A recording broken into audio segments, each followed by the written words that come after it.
Dear students, I am Dr. Hilal Ahmed, Department of Applied Physics, Aligarh Muslim University, Aligarh. Today I am going to record the video for the demonstration of the Hall effect experiment. Okay, so we have to perform the Hall effect experiment for both types of extrinsic semiconductors, and you all know that extrinsic semiconductors are of two types. That is, one of the type is N type and another type is P type. In N-type semiconductor, mainly the current is just because of the electrons, because in N-type semiconductors, electrons are actually the majority carriers, and on the other hand, in P-type semiconductors, the current is mainly because of the holes, because in P-type semiconductors, the holes are the majority carriers. Okay, so now first we will start to demonstrate that how we will perform the Hall effect experiment for P-type semiconductor. So this is the whole setup over here. Okay, this you can see over here. This you can see over here. This is the Hall effect setup written over here. Okay, in this Hall effect setup, these are the connections. Okay, so this is the these two knobs are the current knobs. These two knobs are the voltage knobs. Okay, and this knob is to change for current and for voltage. So if we put this knob as in this direction, you can see that the arrow, you can see the arrow over here. This arrow is indicating towards the current. When you will put this knob at this end, at this side, then it means you are measuring the current, or you are fixing the value of current over here in this Hall effect setup. And when you will put this knob in this side, then it means you are measuring the voltage now. Okay, so these two connections are going into the sample, and the sample is put over here in between the electromagnet. These two coil type structure are the electromagnet. This is the north pole. This is the north pole, and this is the south pole. Okay, in between north pole and south pole, your P type semiconductor is put over here. Okay, so you are applying, you are fixing the current at 1 milliampere, and then you will measure the values of voltages corresponding to the different values of fields. So from where the different values of fields will be applied. Okay, I have shown you that this is the electromagnet, and the power supply of this electromagnet is shown over here, and the power supply of electromagnet is put over here. Okay, from this power supply, what you will do, you will you will set the current from this knob. Okay, so you will set this current, set the current from this knob, and as you will increase the amount of current in this constant current power supply, so since this constant current power supply is to provide the current to the electromagnet, so you will change the current in the steps of 0.25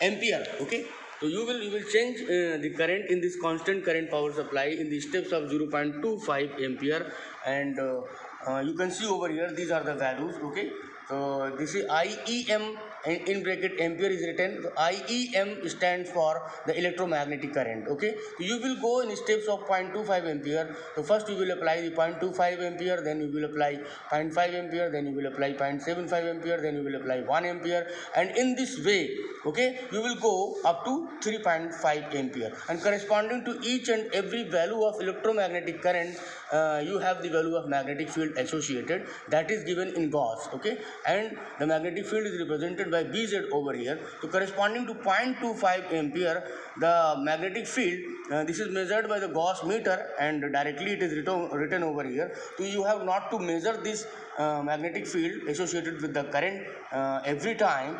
Okay, this all values of magnetic fields are measured corresponding to each and every value of current, and these are written over here, and these all values will be provided to you all. Okay, so corresponding to 0.25 ampere electromagnetic current, I mean to say that corresponding to 0.25 ampere electromagnetic current, the associated magnetic field will be of the amount 636 Gauss.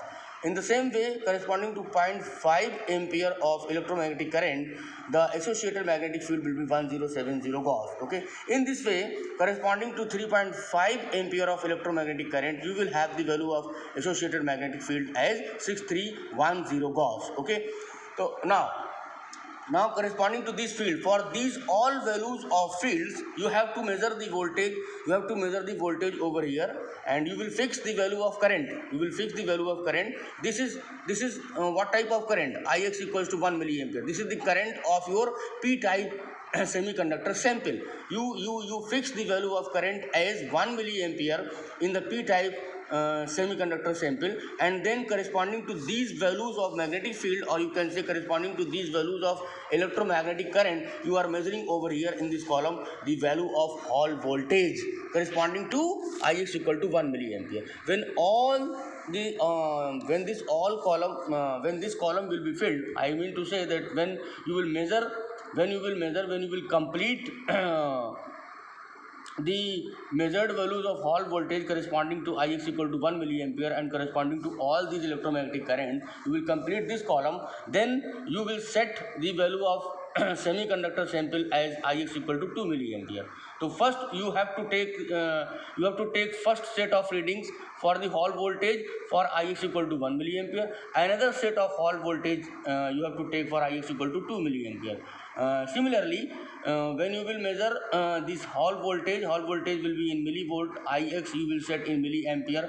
Okay, so when you will do the final calculations, what you will do?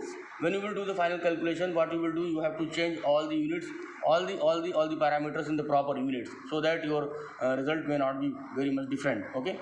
So for Ix equal to 2 milliampere, again you will measure the value of Hall voltage corresponding to these all electromagnetic currents, or you can say corresponding to these all magnetic fields. Okay, so in this way you will have two values of Hall voltage for Ix equal to 1 milliampere and Ix equal to 2 milliampere. For Ix equal to 1 milliampere, you will have the value of Hall voltage in millivolt in this column corresponding to these all electromagnetic current. Similarly, corresponding to Ix equal to 2 milliampere, you will have the values of Hall voltage in millivolt corresponding to these all electromagnetic current. इस तरह से इन दोनों column में आपके पास में hall voltage की values आ जाएंगी पी टाइप सेमीकंडक्टर के लिए, जो कि आपको रीडिंग में प्रोवाइड की जाएंगी. ठीक है ना.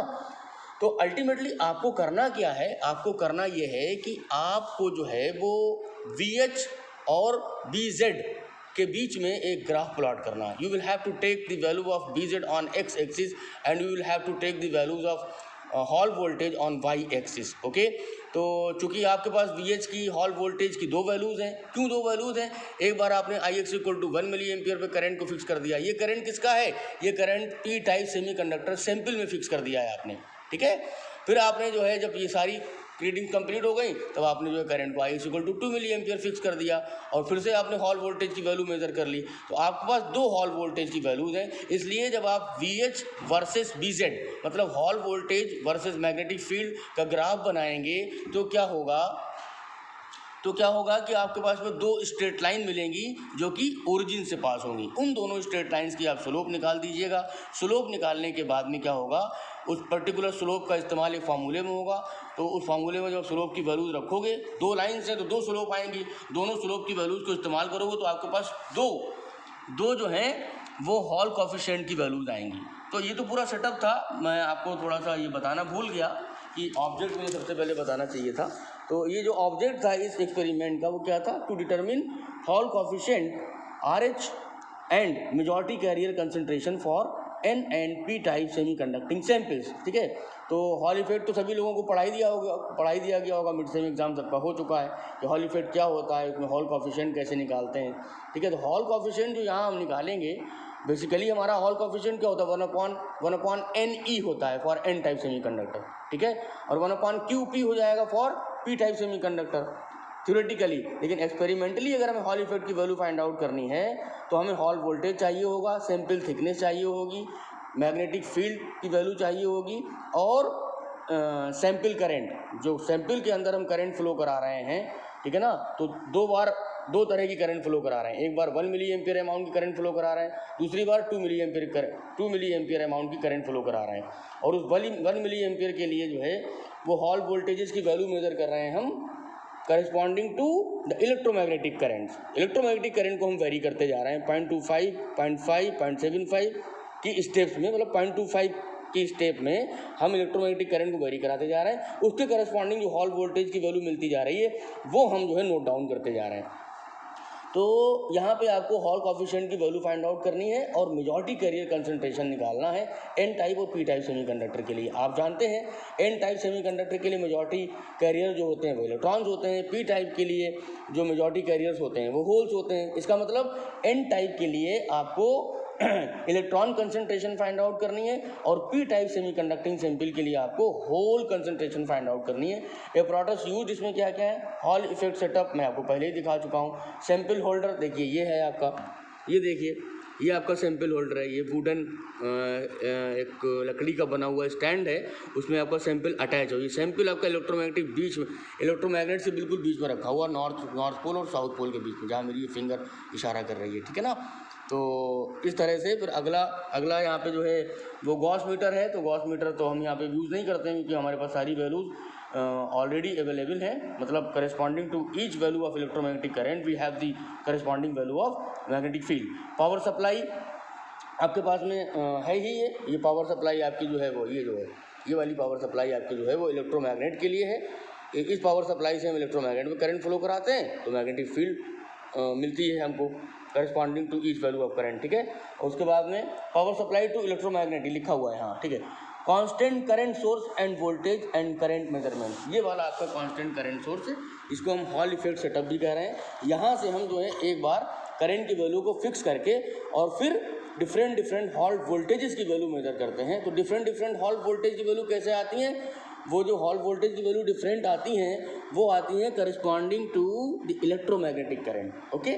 तो दिस इज़ ऑल डन। तो यहाँ पे अगर आप देखें तो यहाँ पे देखिए हमने जो है नियर अबाउट हम यहाँ पे क्या करते हैं, पहला वाला कॉलम आपका कौन सा है, पहला वाला कॉलम देखिए आप जो यहाँ अगर आप देख सकते हैं तो ये देखिए इसमें, ठीक है ना, ये ऊपर एन टाइप है, हम पी टाइप से शुरुआत कर रहे हैं।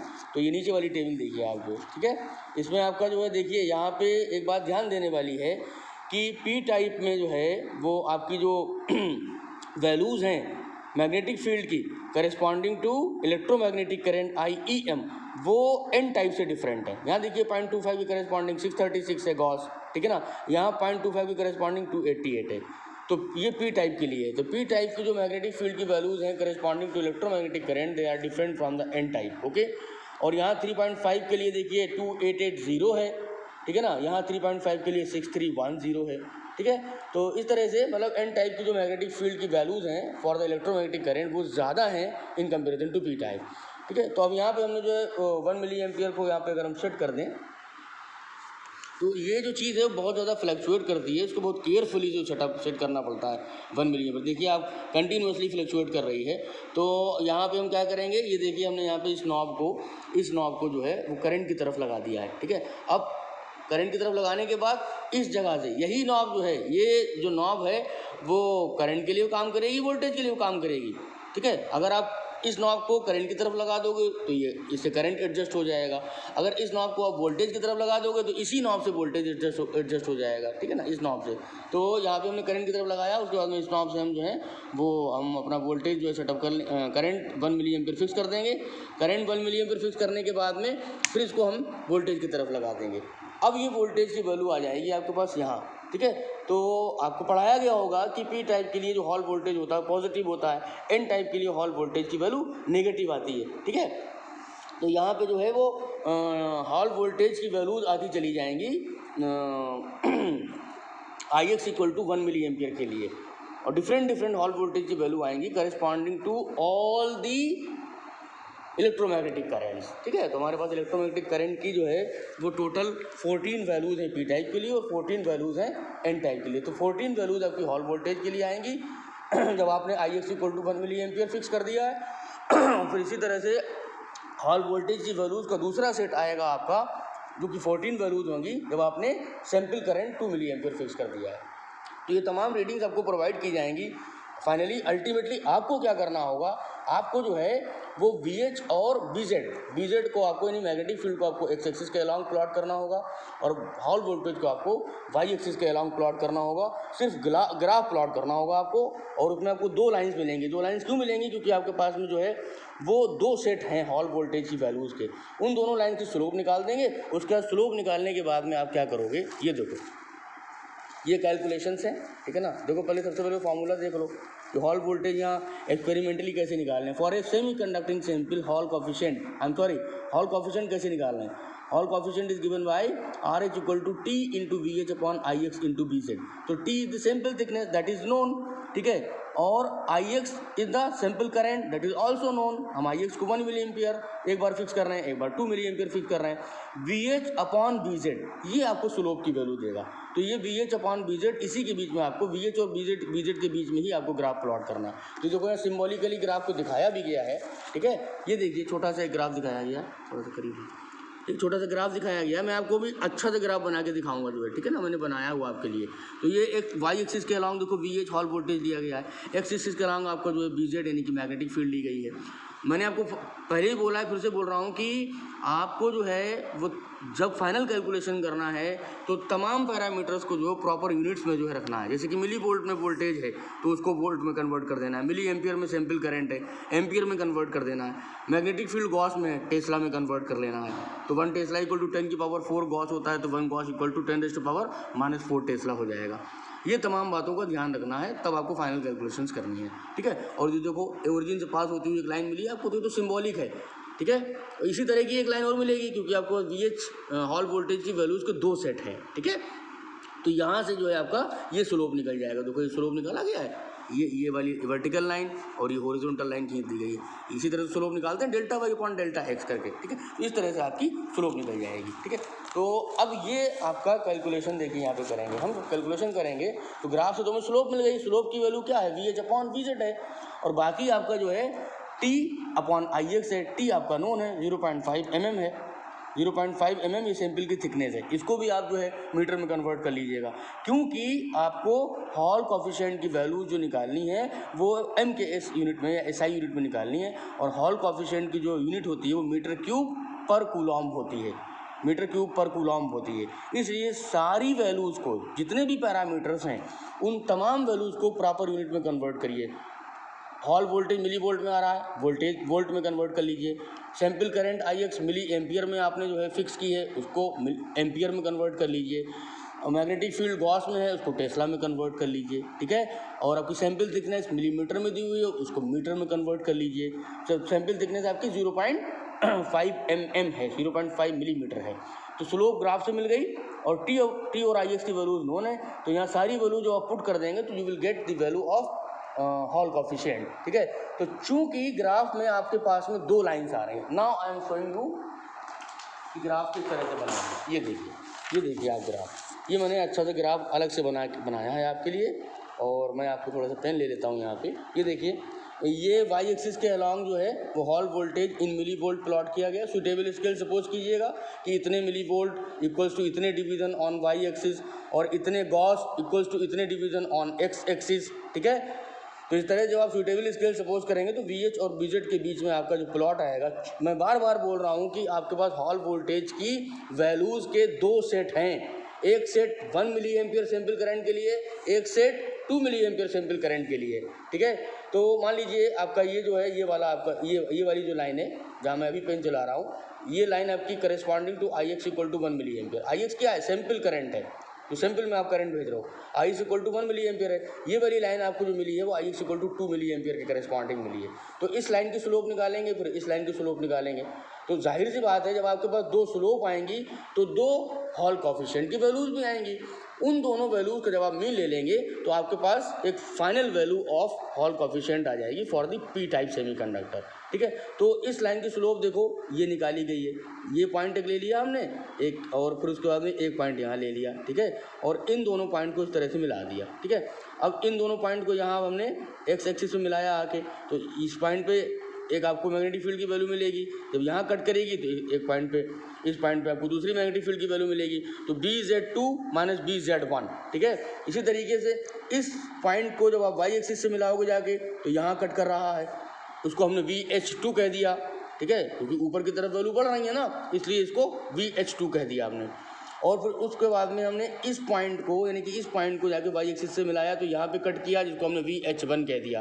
तो ये क्या हो गया, VH2 माइनस VH1, ये डेल्टा VH हो गया, और BZ2 माइनस BZ1, ये डेल्टा BZ हो गया। तो स्लोप आपकी क्या हो जाएगी, स्लोप आपकी यही तो हो जाएगी, delta B Z upon delta V H upon delta B Z, ठीक है। और डेल्टा वी एच का मतलब V H two minus V H one upon B Z two minus B Z one, ठीक है।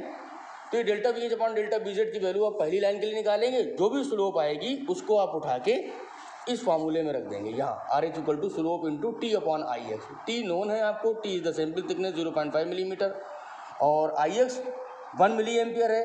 जब आप पहली वाली लाइन का स्लोप निकालेंगे, देखो तो पहली वाली लाइन जो है वो 1 मिली एम्पियर के करेस्पॉन्डिंग है। इसी तरीके से आप जो है वो इस वाली लाइन की ये जो लाइन है लंबी वाली, I X equal to 2 milli ampere corresponding है, इस लाइन की स्लोप निकाल देंगे।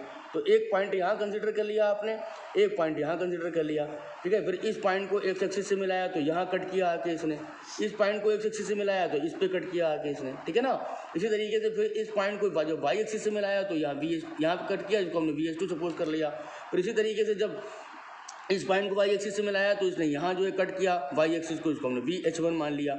Again V H two minus V H one delta V H, और again B Z two minus B Z one delta B Z. तो delta V H upon delta B Z ये आपको फिर से जो है वो सेकेंड लाइन की, इस वाली लाइन की जो स्लोप देगी, जो कि I X equal to 2 milli ampere corresponding है। तो इस तरह से आपको स्लोप की दो वैल्यू आएंगी।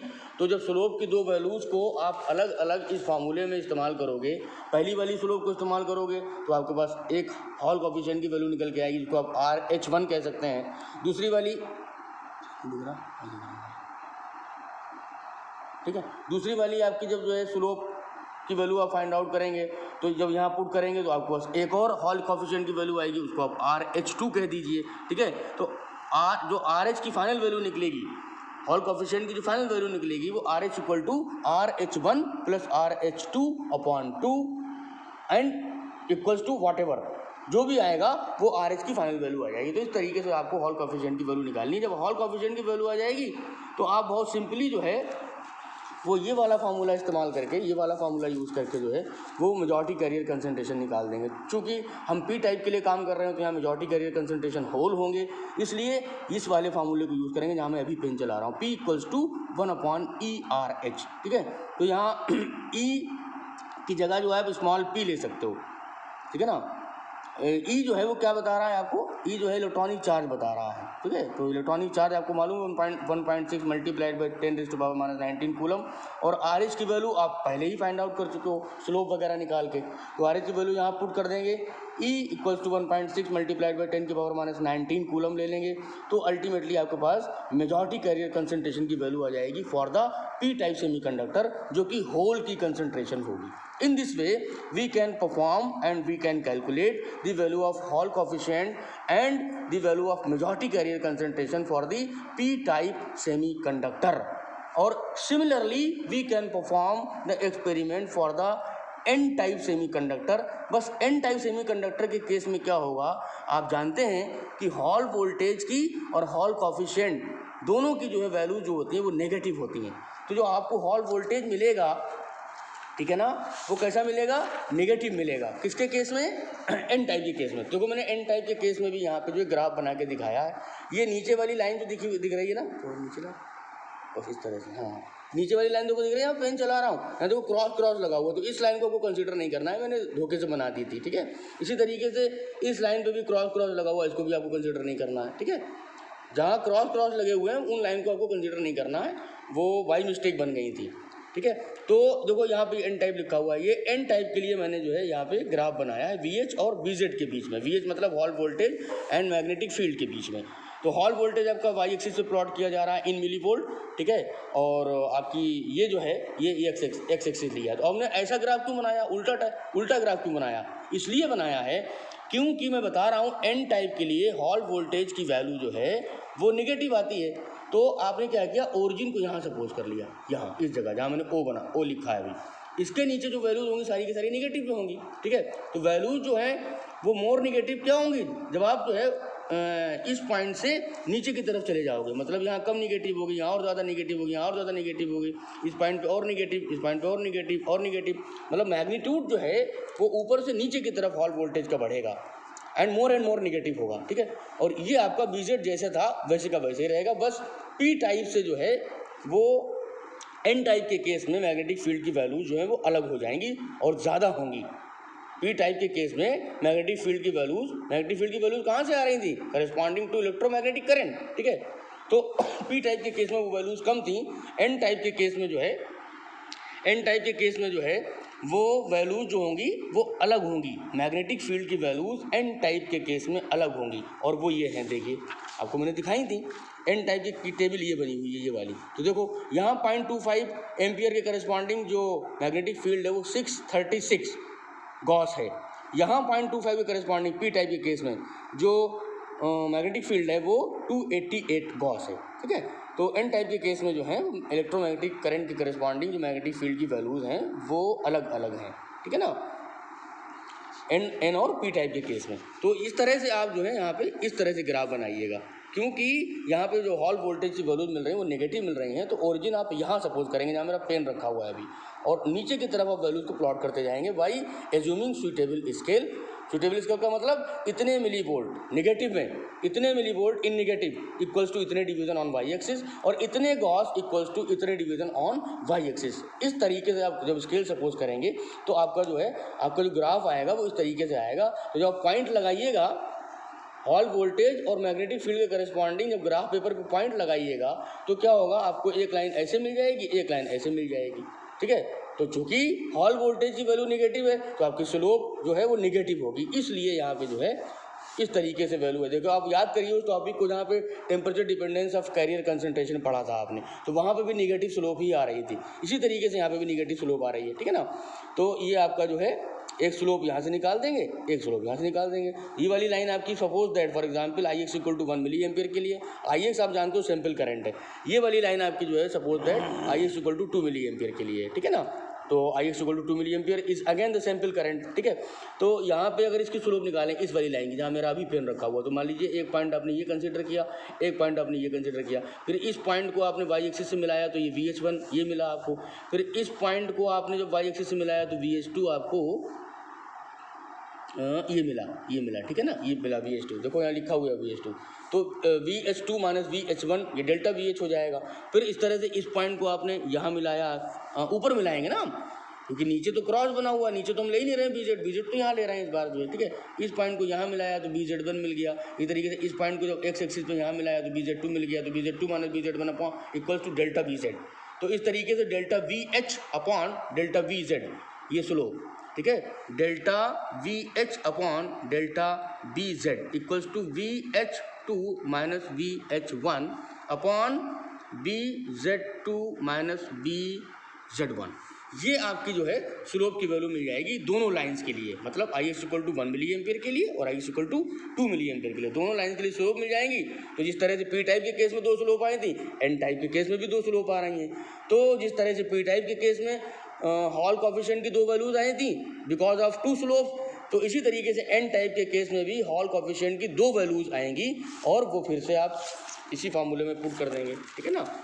Are H equal to slope into T upon I X. तो टी आपका जो है वो दोनों के लिए सेम है, 0.5 मिलीमीटर है, और आई एक्स आपका एक बार 1 मिली एम्पियर हो जाएगा, एक बार 2 मिली एम्पियर हो जाएगा। तो आई एक्स की वैल्यू चेंज होगी और स्लोप की वैल्यू चेंज होगी। इस फार्मूले में आई एक्स की वैल्यू चेंज होगी और स्लोप की वैल्यू चेंज होगी, और टी सैंपल थिकनेस सेम रहेगा, ठीक है। तो इस तरह से आपके पास इस फार्मूले से 2 हॉल कोएफिशिएंट की वैल्यू आएंगी जो कि नेगेटिव में आएंगी, क्योंकि हम एन टाइप के लिए काम कर रहे हैं, ठीक है। और इसी तरीके से फिर आप जो है उन दोनों हॉल कोएफिशिएंट की वैल्यूज़ का मीन ले लेंगे, तो आपके पास में एक final value of Hall coefficient आ जाएगी जो कि नेगेटिव में होगी। तो R H equal to RH1, देखो यहाँ पे क्या होगा, स्लोप की एक वैल्यू लेंगे तो RH1 निकल के आएगा, दूसरी वैल्यू लेंगे तो RH2 निकल के आएगा। तो इन दोनों का मीन लेंगे, RH1 प्लस RH2 अपॉन 2 कर देंगे तो RH की फाइनल वैल्यू आ जाएगी जो कि नेगेटिव में होगी, क्योंकि हम एन टाइप के लिए काम कर रहे हैं। फिर उसी RH की वैल्यू को हम जो है इस फार्मूले में यूज़ करेंगे मेजॉरिटी कैरियर कंसंट्रेशन निकालने के लिए। तो आप जानते हो एन टाइप सेमीकंडक्टर में मेजॉरिटी कैरियर जो होते हैं वो इलेक्ट्रॉन्स होते हैं। तो basically you are going to calculate the value of electron concentration in the N type semiconductor. तो वो इस फार्मूले से, यहाँ जहाँ मेरा पेन चल रहा है अभी, n equals to -1/e into RH। तो माइनस क्यों लगाया है, क्योंकि RH नेगेटिव में है, ठीक है। तो जब यहाँ माइनस ऑलरेडी लगा हुआ है, आर एच की वैल्यू निगेटिव में रखोगे तो आपका जो एन है वो पॉजिटिव हो जाएगा, मतलब इलेक्ट्रॉन कंसंट्रेशन की वैल्यू पॉजिटिव हो जाएगी, क्योंकि कोई भी नंबर जो होगा किसी भी चीज़ का वो पॉजिटिव में ही होगा, वो निगेटिव में नहीं होता है, ठीक है। तो आपका n इक्वल टू माइनस और आर एच की वैल्यू निगेटिव में रखोगे तो अगेन ये आपका पॉजिटिव हो जाएगा, और ultimately what will happen, you will get the value of majority carrier concentration, or you will get the value of electron concentration in the n type semiconductor by using this formula, ठीक है। तो अब यहाँ पे आप ये बात, तो इस बात से कंफ्यूज मत होइएगा कि सर ने हॉल कोफिशिएंट की वैल्यू तो 2 निकाली, लेकिन कैरियर कंसंट्रेशन की एक एक वैल्यू आ रही है। तो चूंकि आप पहले ही हॉल कोफिशिएंट की मीन वैल्यू ले चुके हो, इसलिए कैरियर कंसंट्रेशन की वैल्यू पी टाइप में भी एक ही आएगी और एन टाइप में भी एक ही आएगी। तो मैं फिर से बोल रहा हूँ, in the last of the video I am just going to stop the video because the whole things are have been recorded, ठीक है। एक बात का ध्यान रखिएगा, तमाम चीज़ों को, तमाम पैरामीटर्स को प्रॉपर यूनिट में कन्वर्ट कर लीजिएगा। हॉल वोल्टेज मिली वोल्ट में, उसको वोल्ट में कन्वर्ट कर लीजिए। सैम्पल करंट IX जो है मिली एम्पियर में, उसको एम्पियर में कन्वर्ट कर लीजिए। स्लोप आपकी जो है वो वोल्ट पर गॉस में आएगी, ठीक है। तो गॉस को जो है टेस्ला में कन्वर्ट कर लीजिए, ठीक है। ये तमाम चीज़ों का ध्यान रखिएगा, तब आपकी वैल्यूज जो हैं वो स्टैंडर्ड वैल्यूज़ के आसपास आ जाएंगी, ओके। मैं आपको बस एन टाइप का सेटअप और दिखाई दे रहा हूँ, एंड बाकी जो सर तमाम चीज़ें हो गई हैं, बस एन टाइप का सेटअप आप देख लीजिए। ये आपका एन टाइप का सेटअप रखा, थोड़ा सा ऊपर उठा लीजिए, ठीक है। ये देखिए, ये आपका एन टाइप का सेटअप है। इसमें आपका देखो ये मैग्नेटो रेजिस्टेंस सेटअप कहलाता है, इसको आप हॉल इफेक्ट सेटअप भी कह सकते हो। तो magneto resistance is nothing but this is the change in resistance because of the application of the electric field. जो मैग्नेटो रेजिस्टेंस लिखा हुआ है ना, ये एक पैरामीटर का नाम है, ठीक है। तो this is magneto resistance is nothing but this is the change in electrical resistance of A sample, electrical resistance of material because of the application of the magnetic field, okay. तो ये देखो बिल्कुल सेम जैसे वहाँ P type में था, ये आपका करंट एडजस्टमेंट की नॉब है, ये वाली जहाँ मैं फिंगर लगा रहा हूँ, और ये दोनों नॉब जो है वो करंट वाली हैं, ये दोनों नॉब वोल्टेज वाली हैं। इस नॉब से हम सिलेक्ट करेंगे कि आपको करंट फिक्स करना है, करंट को एडजस्ट करना है या वोल्टेज को। तो अगर आप इसको लेफ्ट साइड में, मतलब करंट की साइड में कर देंगे इस नॉब को, तो कोई छोटा सा पॉइंटर है जहाँ मेरी फिंगर रखी हुई है, छोटा सा पॉइंटर है ये, ठीक है। इस पॉइंटर को आप करंट की तरफ कर देंगे, देन इस नॉब को यूज़ करके करंट की वैल्यू एडजस्ट कर लेंगे। इस पॉइंटर को आप वोल्टेज की तरफ कर देंगे जहाँ मेरी फिंगर रखी हुई है, ठीक है। तो फिर आपको वोल्टेज की वैल्यू मिलने लगेगी। क्योंकि ये एन टाइप का है, इसलिए यहाँ वोल्टेज की वैल्यू आपको निगेटिव में मिलेंगी। बाकी ये आपका इलेक्ट्रोमैग्नेट है, just like in the case of P type semiconductor. ये देखिए, ये आपका जो है सैंपल बिल्कुल नॉर्थ पोल साउथ पोल के बीच में, इलेक्ट्रोमैग्नेटिक के बिल्कुल बीच में रखा हुआ है, और ये आपका जो है वो कांस्टेंट करंट सप्लाई है फॉर द इलेक्ट्रोमैग्नेट, ठीक है। इलेक्ट्रोमैग्नेट में मैग्नेटिक फील्ड के मैग्नीट्यूड को वेरी कराने के लिए हम यहाँ से करंट की वैल्यू को जो है वो वेरी कराते हैं in steps of 0.25, okay. And we will start from 0.25 and we go up to 3.5 ampere, ठीक है। तो जैसे जैसे हम जो है इलेक्ट्रोमैग्नेटिक करंट को चेंज करते जाते हैं, वैसे वैसे इलेक्ट्रोमैग्नेट में मैग्नेटिक फील्ड की वैल्यूज चेंज होती जाती हैं। और वो देखिए, तो हाँ दिखाई देते हैं, ठीक है। ये देखिए एन टाइप के लिए ऊपर वाली टेबल है ना, इसमें देखो ये आपकी इलेक्ट्रोमैग्नेटिक करंट की करेस्पॉन्डिंग सारी जो है मैग्नेटिक फील्ड की वैल्यूज दी हुई है।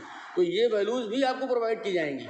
जो हॉल वोल्टेज की value corresponding to sample current 1 milli ampere, Hall voltage की value corresponding to sample current 2 milli ampere, N type के लिए और पी टाइप के लिए सब कुछ आपको प्रोवाइड किया जाएगा। आपको क्या करना होगा, सिर्फ आपको हॉल वोल्टेज और मैग्नेटिक फील्ड के बीच में ग्राफ बनाना होगा।